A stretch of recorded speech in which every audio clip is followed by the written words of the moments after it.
Hello and welcome to Applicata Biblia. My name is Mark. Thank you for stopping by.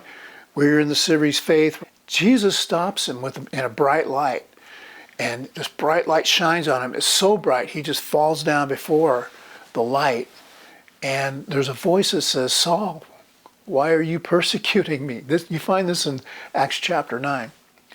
And Saul says, "Who are you?" He says, "I'm Jesus, who you're persecuting. Stop doing this." And he says, "Well, you go on to Damascus, and you'll see what you need to do. I'm going to get everything done."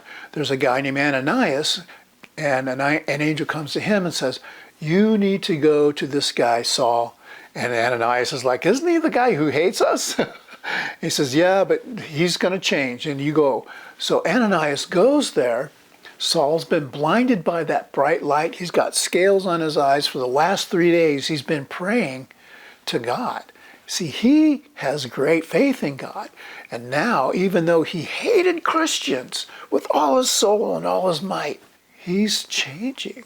And right there on the spot, Ananias comes in, says, "Saul, Jesus says you need to work for him now." I'm just paraphrasing everything. And right there and then, the scales fall off his eyes, and he says, "I need to be baptized." He's baptized right on the spot. From that day moving forward, he works for God. So here's something very different than the last story we looked at about Balaam. He didn't love God because he thought he was going to get something from God. He just loved God in a proper way, that he just wanted to do whatever God wanted him to do.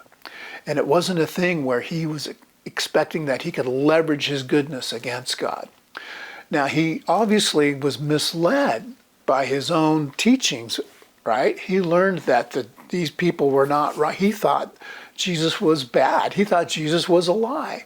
But he did find out differently. And when he found out the truth, he was humble before God. This was just the opposite of what we saw in Balaam, who was not humble with God at all.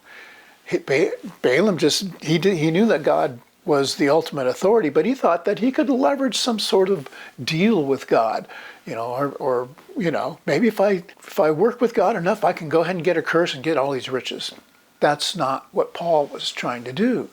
So we see that faith requires us to be honest about ourselves, and we've talked about this already, about confession as well. Faith requires that as well. Okay, we're going to finish it up in one more video, and we're going to kind of recap all of these things that we've been talking about. We'll see you in the next one.